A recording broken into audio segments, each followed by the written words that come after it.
Hello, and welcome to Valiant Technologies training video on security best practices.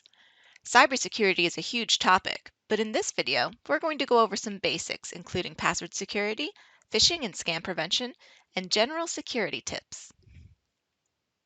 The goals of this training are to impart the need for adoption of security best practices for all staff at all levels of the company. There is no staff that is too temporary or too low on the scales, doesn't necessarily have access to, important documents that doesn't need security best practices. And in the other direction, there's no one who's too important to follow security best practices. Every single person, every single account, every single device is a possible breach vector if not properly protected. We're also going to pinpoint some best practices regarding passwords, file sharing, and email security, and more. We'll talk about some specific risks, including common breach vectors and how to recognize scams. The goal is that by the end of the training, you should be more familiar with some of these scams so that when you see them, you can recognize them much faster so that you don't act before thinking. And then we'll also review some steps to be taken to prevent risk, as well as what to do to minimize the impact if a breach does occur. We like to say reduce the reach of the breach, and taking action fast is usually the best solution. So we'll start with who is at risk. As I mentioned before, no one is immune to attacks. Any vulnerability from staff to systems can be exploited to gain access to systems, money, and information. Even if you don't think that the information that you have access to is necessarily valuable to a bad actor, it is valuable to your work, and it is important that you still have access. And that's how bad actors can use those against you in things such as ransomware. They prevent you from accessing the things that you need in hopes that you'll pay them out to regain access to that. When we talk about systems, systems can also be taken over. What can happen is that you could get some sort of malware on your computer, and they might just be running in the background. You might not notice right away. It could just be kind of slow. And then that system can be used to spread further attacks, either on your own work network, on your home network, or they can even use your system's processing power to do DDoS attacks or even something simple as mining Bitcoin. And lastly, compromised accounts can be used to spread attacks. Just think about if you've ever gotten one of those Facebook messages of someone who's clearly had their account hacked asking you for money or a favor. You don't want to be the person whose email address sends out multiple spam or scam attacks to your contact list. So keep in mind that every single account needs to be secure just to help prevent spread attacks. One scary statistic that I think about is if someone had access to your email, how many accounts could they reset the password to? Now, we'll talk a bit about email security and password security, but that's one thing to take into account. If someone has access to your account, can they get information? Can they get access? And can they get the password to another account that may be more important, such as a bank account or access to a lot of private information? Now, of course, your IT will be able to provide security to a point. We at Valiant Technology do like to make sure to review your security before we even sign you on board and make sure that you have certain practices in place. For example, if you have the Valiant agent on your computer, you will have antivirus automatically put on there as well. However, what we're talking about today really is the human factor. The rest is up to you. So there's a couple things you can do to help prevent breaches from occurring. The first one is to educate yourself. So thank you everyone for watching this video and taking security best practices training. We do recommend doing this about once a year just to kind of re-up your knowledge. And sometimes there will be a lot of updates so that we can talk about some more recent threats that may have come out. It's also really important to stay informed on these latest threats. You can just pay attention to the general news. For example, years ago when ransomware started happening, people started noticing that why are my files slowly being encrypted one by one? Now, if you recognize that as ransomware, you can talk to your IT and get that stopped in its track before all the files get encrypted. So it's a good idea just to keep informed on sort of the latest tactics that are happening. Another thing you can do is to check to see if your email has already been involved in a breach. Sometimes breaches can occur in big companies and you may not necessarily have heard about it. even I, who am in security best practices, doesn't necessarily hear of every single breach that occurs. So there are a couple ways to do this. If you have a Gmail account, they do have a Gmail security checkup, which is a great resource to just sort of review the security of that email account. But this website, haveitbeenpwned.com, does have the ability for you to check no matter what your email address is. On haveitbeenpwned.com, you can just enter in whatever email. I'm going to use an old Yahoo email address. Once you enter that in, it is going to review your email address and see if it shows up on any known breaches. So if the information has been released from a breach and your email appears on that list, it will let you know, oh no, you've been pwned. You can scroll down and look at the breaches that you were involved in. So a couple of things that are really good to notice on this is when the breach occurred. You may not even remember having this account, or you definitely didn't use it in 2019, but they still had your information. So if you haven't changed your password on that account since that date, it's a good idea to start there. Change your password on this account.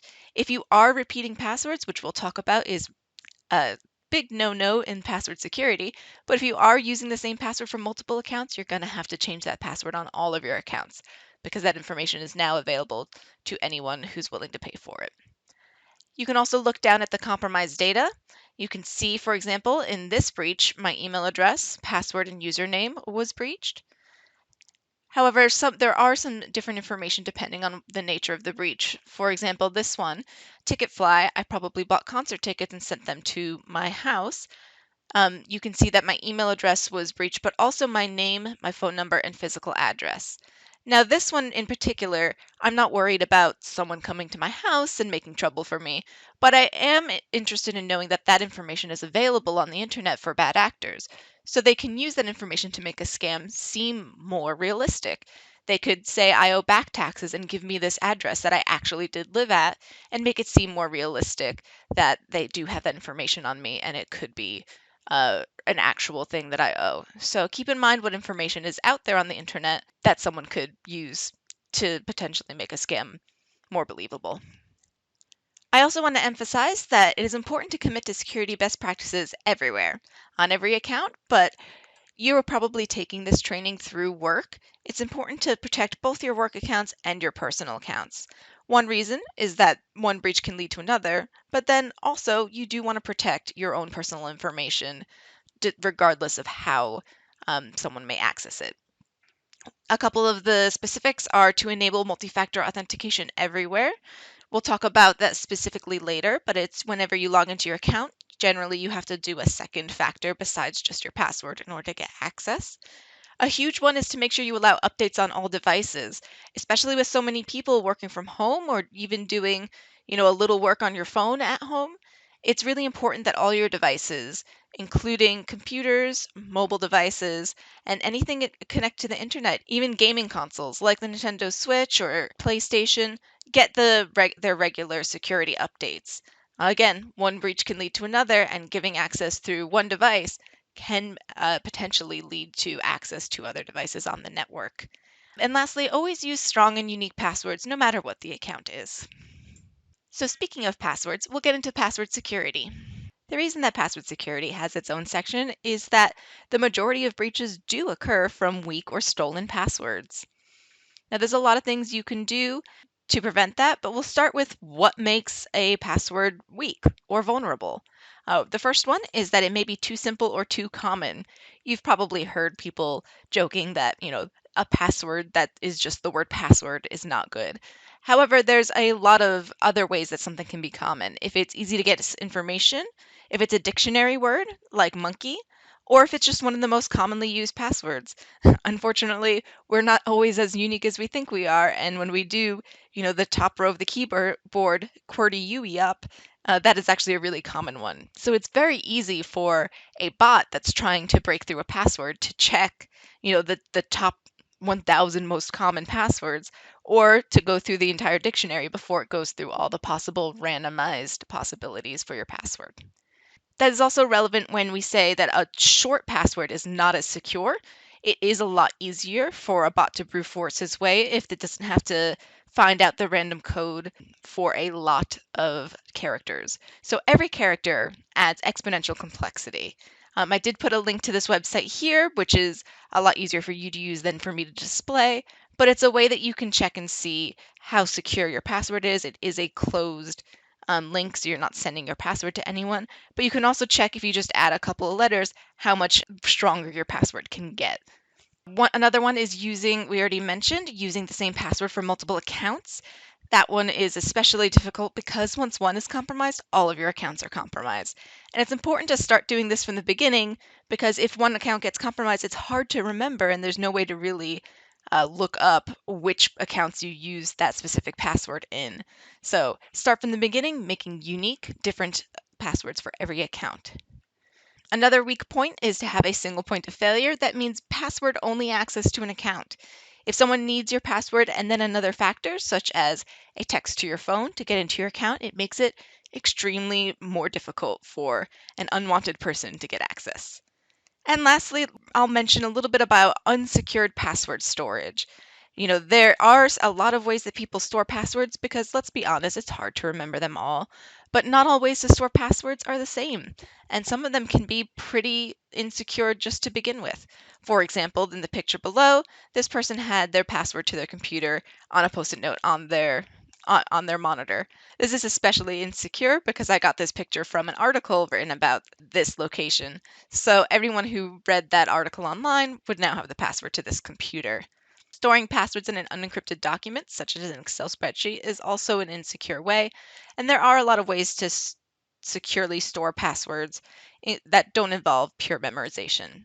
So we'll talk about some of the good things you can do for security best practices. The first one is to create a different password for every account. Yeah, that does mean that you're going to have a lot of passwords, but again, we'll talk about ways that you can keep track of them in a secure way. The next is to create long and complex password. If you need to, use a password generator. We do have one available at our website, thepasswords.thevaliantway.com/new. This one can also be used to share passwords, such as if you are sending a password protected document to a client or to another person, you can use this link both to create the password but also to send it to them in a secure way. Another way to make memorable passwords that are easy for you to remember but hard for a bot to guess is to use a passphrase.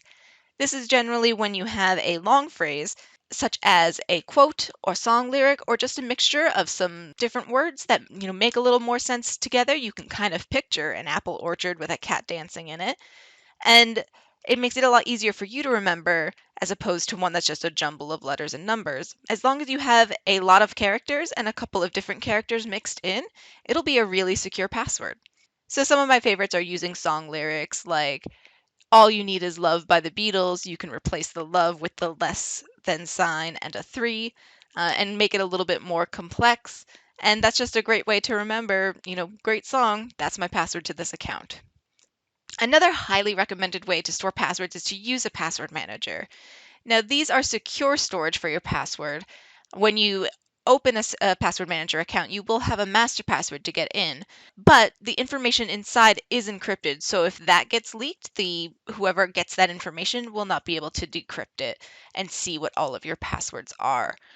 It does allow you to make more complex and long passwords because now you don't have to memorize them.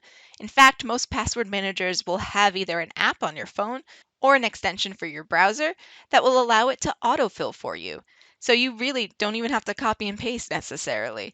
It can be a lot more convenient than remembering, writing, and creating new passwords, and it's a lot more secure. So there are a lot of password managers out there. A couple ones that we recommend are MyGlue, BitLocker, OnePassword, KeyPass, and those are just a couple. There are a lot of password managers out there, and if you have any questions, please feel free to reach out and let us know, and we'll be glad to help you with either letting you know what we think of a certain password manager or helping you set them up. And lastly, pay attention to your password recovery security. If you ever have forgotten a password, you've probably gone through some steps to reset your password. Is that process secure as well?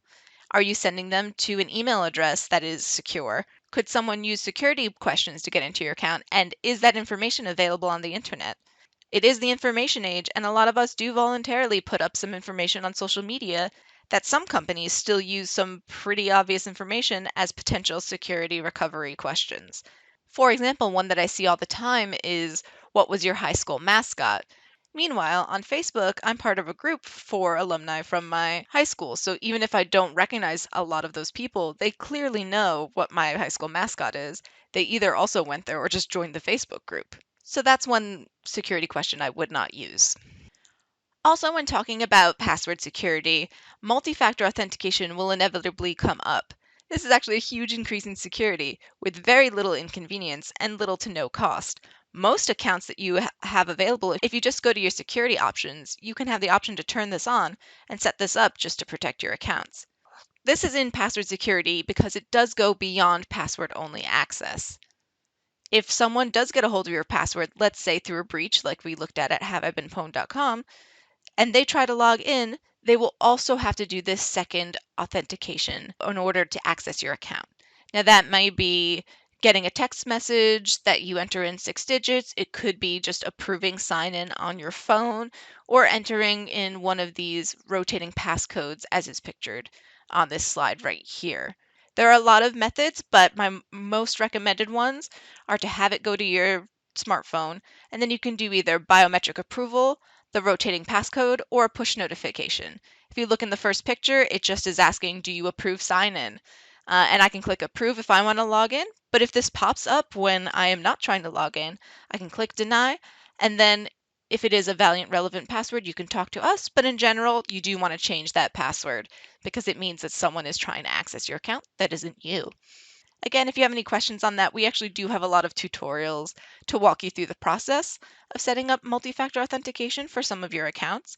But a lot of websites and accounts will give you step-by-step instructions if you go to the security section in your settings. So now we're going to talk a little bit about information security. Now, information security is a huge topic that you should discuss with your company because most of the relevant rules to follow for information security are going to be very specific to both your role and what your company does. However, we'll talk about some basics. For example, what is information security? In general, it focuses on data and information and making sure that the people who should have access can have access and the people who shouldn't cannot. One of the biggest things that people tend to think about is preventing others from getting access who are outside of your organization. But it is also very important that the people who are at your organization who need that information can access it and access it pretty easily. That's why included in information security is backup and restoration. If something were to happen to those files or to whatever machine or account it is set up on, can you still get to those and keep working? It's also important because sometimes information does need to be shared. So it's important for your company to set up information sharing policies and procedures. And now this may include compliance and regulations required by law. So that's important again for you and your company to discuss amongst yourselves and for all relevant staff to understand what policies you are required to follow. There is some stuff on the back end that Valiant will take care of, but for the most part, again, we're going to talk about what you can do. So again, some general best practices are to be aware who has access to files. If you do use an online file repository, such as Google Drive or SharePoint, in general, you can share easily from there, but you can also easily see who has access to those files. For example, this is one of my OneDrives. You can actually see some of these folders have been shared by the indication of the person on the folder. Now, if I want to see who it's been shared with, I can just do a dot, dot, dot, and click Manage Access. You can also do that with a right click if that's easier for you. And here I can see different links giving access and the different people who have direct access. What's really nice about this is that you can review the links. If you did share with a specific person, you can drop down, see who that user is. And with any of these, you can use this to deny access either by clicking the X on the person or clicking on the link itself and deleting that link. On Gmail, it's just as easy. You can do it from within the folder or right here. I just right clicked, I clicked the share button, and I can see who it's already been shared with. This is just my demo account, and this is someone outside of my organization, which is actually my email account. So I can see right here who has access, and I can change it by clicking the drop down. In general, when sharing files, you should understand the file sharing process. That is a different video for a different time, but it is something that we do have available in our knowledge base. A couple of recommendations. I do like having a folder specifically for sharing so that it's easy to tell if a file that is put into that folder is going to be available from people outside the company. If you do want to share access to a folder, make sure you understand that if you share a parent folder, anything inside of that folder, including subfolders or files, will also be shared. So make sure when you're sharing the minimum amount as possible. You can also, when sharing, tie links to an email or a password, making them required to verify their identity before getting access to a file or folder. Another thing you can use, especially with a lot of the programs have these built in, is to use compliance labels, such as marking things as confidential, internal only, etc. And lastly, make sure you use only company-approved data storage and transfer applications just to make sure that you are following compliance, as well as keeping those files in a place, as well as keeping those files in an approved location. When we talk about shadow IT, that's part of what we're talking about. Shadow IT is generally going outside of the company-approved systems, software, or services uh, in order to get your work done. Now, there are a lot of risks for doing this. One is that if data is stored in unsanctioned places, such as if you're using a personal Dropbox to send things, it may not be protected by company backup. It might not comply with confidentiality and privacy requirements.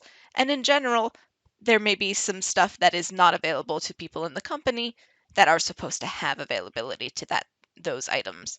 And also, if you are going for a software or a different sort of service that is outside of your company approved services, there are the possibilities of, malware or piracy issues if you are trying to get a hold of, let's say, a free version of something that should be a paid software. And lastly, just a couple of hard and fast rules. Information to never send through an unencrypted email include passwords, credit card numbers or other financial accounts, health records, or certain financial documents. There are secure ways to send this information using secured links, certain file sharing services, or an encrypted email. Next up, we're going to talk about social engineering and phishing. In general, when we talk about social engineering, we're not just talking about phishing emails that probably we all have gotten at some point in the past month or two. We are talking about, in general, using techniques based on human psychology and implicit trust to gain access, obtain information or money, or otherwise scam a victim. Some of this is just, again, based on our societal rules, politeness, holding a door open for someone even if they don't show you their key first, or wanting to fix a problem quickly and not necessarily realizing, that that problem is a scam. Another thing that's important to think about is how much information is available on the internet that can make scams more believable. So it is important that just because someone has a little information on you, that you still use a discerning eye when being asked for information, money, etc. One of the best defenses against any type of scam is to know where to find the right information. So that includes going to official websites, getting official contact numbers, making sure that whoever is contacting you is contacting you from a verified account, and also using second confirmation. If you get an email or a phone call, feel free to call back the number that you find on the official website just to get that second confirmation in. There are a couple of very common tricks and traps which make you try to act before thinking. So I want you to be able to recognize these, and as if someone called you up and said that they were a Nigerian prince asking you to help them get money to the Americas, I want you to be able to look at a lot of these common tricks and immediately go, that's not quite right. So one of the first ones is to use urgency and consequences. A lot of times you'll get an email or a phone call where they give you a time limit. You have 24 hours to comply. And a lot of times those will also include consequences like if you don't pay your back taxes, you're going to go to jail, or all of your information is going to be vulnerable and be released. So it is important when you do see these are, again, trying to make you act fast. If I only have 24 hours to comply, I kind of want to take care of that now so that I don't put it off and forget about it. But it's also important to recognize those as a potential trick. Another really common one is VIP impersonation, and it kind of plays off this urgency and consequences. Uh, a lot of scammers will pretend or send an email saying that they are someone very high up in your company, something they could easily find online, who's in charge. And a lot of times when you get these email, you want to act fast. The boss is requesting something from me. I want to impress them, or I'm afraid of getting in trouble. Again, urgency, potential consequences, even potential positive consequences that you could be missing out on if you don't take care of this in a good way. So that is something, especially if you're not used to working directly with the VIPs at your company, make sure you keep another discerning eye on that and pay attention to the other possible red flags. The breach or inaccessible account is a very common one, and it is playing off things where I'm going to tell you that if you do have a breach, you want to act on it fast. So if they send you an email saying your account has already been breached, you're going to want to act on it fast, of course. But that is one of the most common ones out there. That is one where if you get an email that says your account has been breached or your password has been reset, you need to fix this, I want you to immediately think first, is this a scam? Because chances are, 9 times out of 10, probably more than that, I'm just making up that statistic, it is. So again, you can still look at the email, still verify on your own, but chances are if you get a your account has been breached email, look at that and expect it to be a scam before proceeding. And lastly, targeting using specific information. So this is when they will use information, let's say that they got from a breach. They may say, I have your previous password. There is no point in you changing it now. I'm already in your account. And that's because they obtained your password from one of those breaches and were able to get your information online. It doesn't necessarily mean they have access to your account. Still scary, and I do recommend double checking. Talk to your IT people, call us at Valiant Technology and open a ticket for that, and we'll be able to go through and verify activity on your account. Now, specifically, we're going to spend some time on phishing because this is, again, something that a lot of us get access to. We do like to put phishing filters in place so you're less likely to see these, or you're going to already have a red flag put up from a service that will say this is probably phishing. But constantly, this is just like any other security issue. This is constantly evolving, and prevention is also constantly evolving with it. So it's important that you can still recognize phishing on your own even without the use of filters and such. So, phishing is the fraudulent practice of sending emails purporting to be from reputable companies or people in order to induce individuals to reveal personal information, such as passwords and credit card numbers. A couple of common phishing scams you'll see are going to be fake invoices. These are really common because they're either hoping you will click a link or download a document that has malware, or they're just hoping that you'll pay it. Maybe you get a lot of invoices and it's just easy to pay them all at once. So that is an incredibly common one. Any other attachments, again, may contain malware. If you're not expecting an attachment, don't download it right away, especially around the holidays, but this happens actually all year round. There will be a lot of gift card requests. Usually they'll do that VIP impersonation and say, I need a favor. And then the favor, they'll say, can you pick up some gift cards and give me the numbers? It's for a client, a gift for a client. This one is so common that a lot of times if you go to a pharmacy and you go to the gift card section, there'll be a little sign on it that warns you of common scams asking for gift cards. So always keep an eye out for that. And lastly, an account reset notice. This is very similar to your account has already been breached. They will try and tell you that you won't have access to your account or your emails unless you do blank. And the blank may be clicking a link that gives you malware, just directly giving them your password, or resetting your password and giving it to them, for example. So, when it comes to phishing prevention, it's really important that you're able to recognize the red flags. Some of these flags may be orange or yellow and lead you to start looking for these other possible flags that will tell you that it is indeed a phishing email. So, if you see anything out of place, even if you can't really pinpoint what it is, that's the time to start searching for these red flags. First, verify the sender email address. It's really easy when someone's creating an email, they can make their display name whatever they want. They can make it say Microsoft support. They can make it say your boss's first and last name, but the email address itself is harder to fake.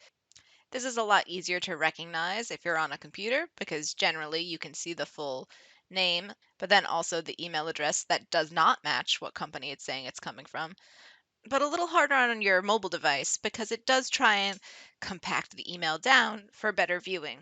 So, for example, this is a real email that I received at one of my email accounts, and when it popped up as a notification on my phone, it looked like it was coming from no reply at chase.com. However, that's just their display. They could have put in a name, they could have put in whatever they wanted. When I tapped on this, it opened up the full message envelope, which normally wouldn't have been visible. And it shows me that clearly this email address is not a Chase email address. On some phones, you can just tap. Sometimes you have to long press. So it depends on what type of phone you have, but it's good to know how to find that information. Another thing to look for is for spelling or grammar errors. These are incredibly common in scam emails. Sometimes they'll even spell the name of the company incorrectly that they're pretending to be. Other things that may seem off, formatting, logos. Again, this is something that you might not point out to yourself, oh, those are two different fonts, but it just doesn't quite look right. It can help you to pause and start to think about whether or not this email is real. Sometimes logos will be pixelated, sometimes they'll be old logos, so it's a good idea to also keep an eye out on those.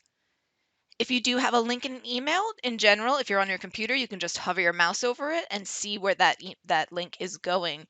So you can tell that it's not going to, for example, an apple.com address if it is an email that's saying it's from Apple. On your phone, again, it's a little bit harder. Usually you can long press and it'll show you options for that, and you can see what the link looks like. If you are getting any requests for money or personal or confidential information, it is a great idea to confirm.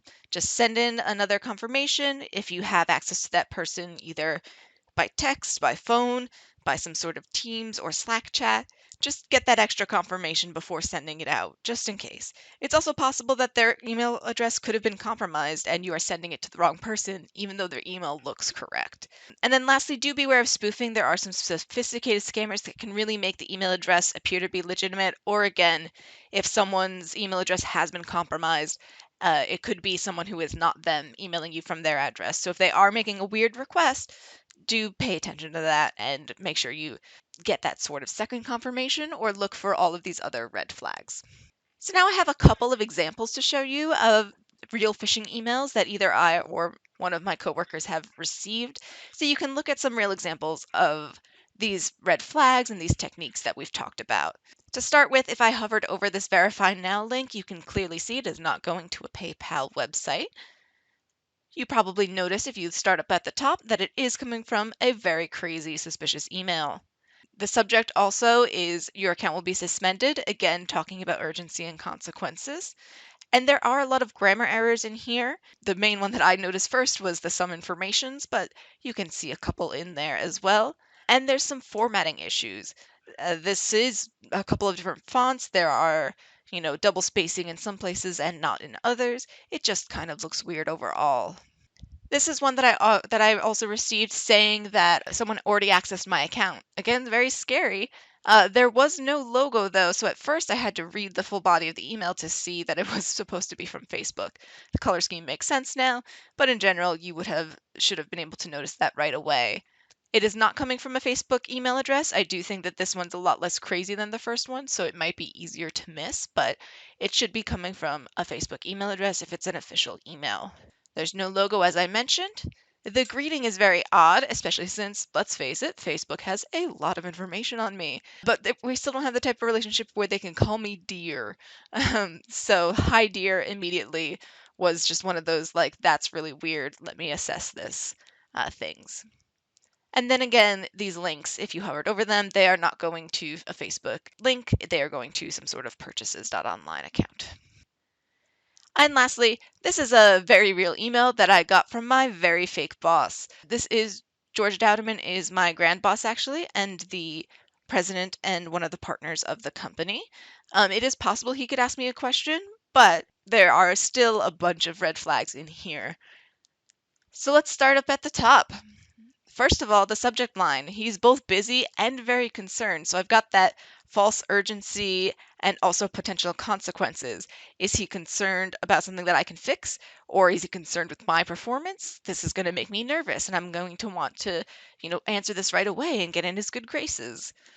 Next up, you can see, even though they used his display name, and yes, that's how he spells George, all of that is correct, but that's not coming from a Valiant email address, which is already, why would he, even if he did have a weird Earthlink email address that is just numbers, why wouldn't he email me from his work email address? So that's something to keep in mind, especially with this sort of VIP impersonation thing. Then he does have another urgency. I actually did receive this email at around 11 o'clock, so when it said, before I leave for the meeting this morning, there wasn't a lot of morning left. Had I replied to this, the task that he asked me to complete would most likely be to get gift cards for whatever client he's seeing. He wouldn't have time to pick them up, just give him the numbers, and then I've just bought gift cards and given someone essentially money directly. It also, when you're working with someone that you work with a lot, you may notice things off, like the signature isn't included, even though we have a signature service in place. Now, I do think that they tried to, excuse that by saying this sent from my iPhone thing, to say, he's in a rush. So that's why there's not really formatting, there's not really a good signature. However, one of the things that I think is funny, but I also don't expect you to necessarily know this about your own bosses or people you work with, is I know for a fact that George doesn't have an iPhone. Again, I think it's a clever way for them to excuse some of the formatting to say he's on his iPhone, but it actually ended up being a red flag for me because we've talked about our Android phones, comparing them, things like that. So that again is an example of a VIP impersonation email being sent to me. So, if you do receive an email similar to that, if you suspect phishing, just at the very beginning, don't click links or pictures, and be aware that sometimes they can make the entire body of the email a picture. So just be careful with that. I've also had people who want to forward an email just to, alert someone else who might potentially get the email. I always say do not forward the email in case they accidentally click a link. You can just take a little screenshot and send them a picture of it. If you get an attachment, don't download attachments if you see any of those flags that make it seem like an email. And if you're not expecting an attachment, that's automatically a red flag. If you're not sure if it's phishing, you can contact your IT. We can do a little bit of analysis. If you have a phishing service like that banner that I showed you, you can generally report to those. But if you are sure this is clearly phishing, you can easily just block the sender, delete the email so you never have to look at it again. And those are great ways just to get that out of your way and so you don't accidentally click on something later or look at it. And lastly, if you believe that the phishing email is coming from a legitimate email, but that contact's email has been compromised, there are two things you want to do. Contact that person outside of email if you have access to their phone number or to text them or through Slack or Teams, something like that. Contact them just to verify or, let them know what you saw. If it is someone at your company, contact your IT company. So contact Valiant because we can shut that down before they even have a chance to reply. We can also verify that it has been accessed by someone outside of the country or in a different location, things like that. So just again, contact Valiant if you're not sure, let us know, and we can get on the next steps for making sure that that is secured. Now, we spend a lot of time focusing on phishing emails because that is something that we get probably most often. But we also still get a lot of phone-based social engineering. Anything that you could get in email, you can also get in text. I've even seen them going through other messaging apps like WhatsApp and things like that. They're still just phishing messages through those type of things. So in general, make sure you don't provide information without verifying the caller or who it's coming from, who's contacting you first. Certain cell phones will have built-in caller ID apps, which will mark something as spam or a scam while it's coming in or prevent it from even ringing at all. If you don't have a phone that has those features, there are a couple of third-party applications that you can look into that can do that for you as well. If you do get a call and you want to verify, make sure you call the number on the website, that the company's website, not the number that called you. And when you're on the phone with the person, feel free to ask for a case number or a ticket number just to make it a little bit more legitimate and make it so that you can jump back into that conversation. And again, be wary of text-based phishing scams, anything coming through any of those messaging apps. Your phone is just a computer, so if you have a smartphone, that's essentially what it is. So anything that you could get from email or anything like that, links, things like that, use the same precautions as you would if you got an email. So lastly, I do want to talk about what happens if a breach occurs. If you are a Valiant Technology customer, which you should be if you have access to this video, you do want to contact us as soon as possible. The earlier we can start intervention, the better we can prevent it from spreading. So do call us at our main number. We actually, even though we do have office hours, our number is available to call 24/7, so we can help with emergencies. We do also have our email, techsupport@thevaliantway.com, or our client portal at portal.thevaliantway.com as well. Even if you only suspect a breach, please feel free to reach out. We want to be better safe than sorry, and in general, the earlier is better. We do like to say contact your preparedness coordinator, even if you don't have an official person at your company who is the preparedness coordinator. That would just be someone at your company who also would need to know that a breach has occurred. So if you're not sure, talk to your direct supervisor and go from there. In a lot of situations, resetting your password is the right move. If you do get in contact with us, we'll verify that that is the right next thing to do. If you do reset your password, make sure that you end other sessions or log out of other sessions that are could possibly be already in your accounts, so that in case someone saved, the login, they wouldn't have access anymore.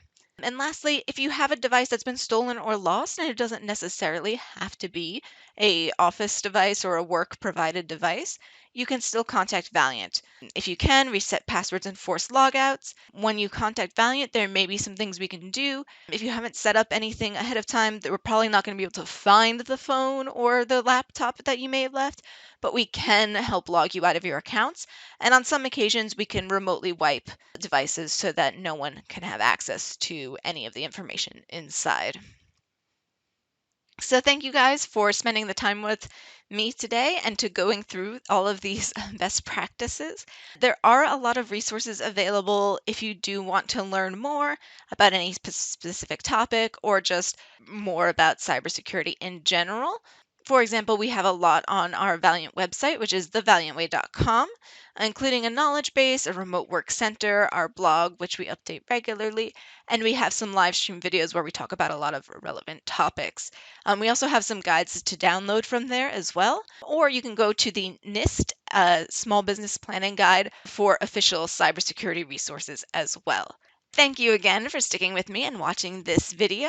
Please feel free to go to thevaliantway.com to contact us for anything or to get more information.